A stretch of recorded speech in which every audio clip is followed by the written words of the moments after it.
اعوذ باللہ من الشیطان الرجیم بسم اللہ الرحمن الرحیم۔ جو لوگ مجھے سن رہے ہیں ان کو میری طرف سے السلام علیکم ورحمۃ اللہ وبرکاتہ۔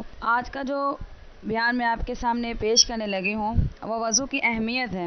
وضو وہ عمل ہے جس کو کرنے سے ہم نہ صرف اللہ کی عبادت کر سکتے ہیں بلکہ برے کاموں اور صغیرہ کبیرہ گناہوں سے خود کو محفوظ کر سکتے ہیں۔ وضو سے متعلق بہت سی روایات ہیں، مگر ان روایات میں سے ایک روایت جو کہ حضرت معاذ بن جبل سے ہے۔ حضرت معاذ بن جبل سے روایت ہے کہ رسول صلی اللہ علیہ وآلہ وسلم نے فرمایا کہ جو بندہ باوضو ہوتا ہے اور وضو کی حالت میں سو جاتا ہے، رات کو جب اس کی آنکھ کھلتی ہے، اگر وہ بندہ دنیا یا آخرت کے معاملات میں سے کسی چیز کا سوال کرتا ہے تو اللہ اس کو وہ چیز عطا فرما دیتا ہے۔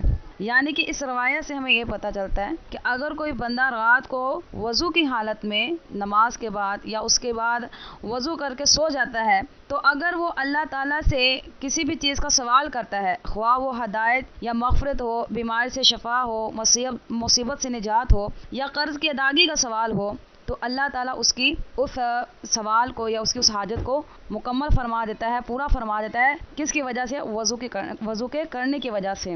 تو اگر آپ کو میرا یہ بیان پسند آئے تو آپ میرے چینل کو ضرور سبسکرائب کریں اور بیل کام کا بٹن دبانا نہ بھولیے گا، اور پلیز اگر آپ نے ابھی تک ہمارا چینل سبسکرائب نہیں کیا تو ابھی سبسکرائب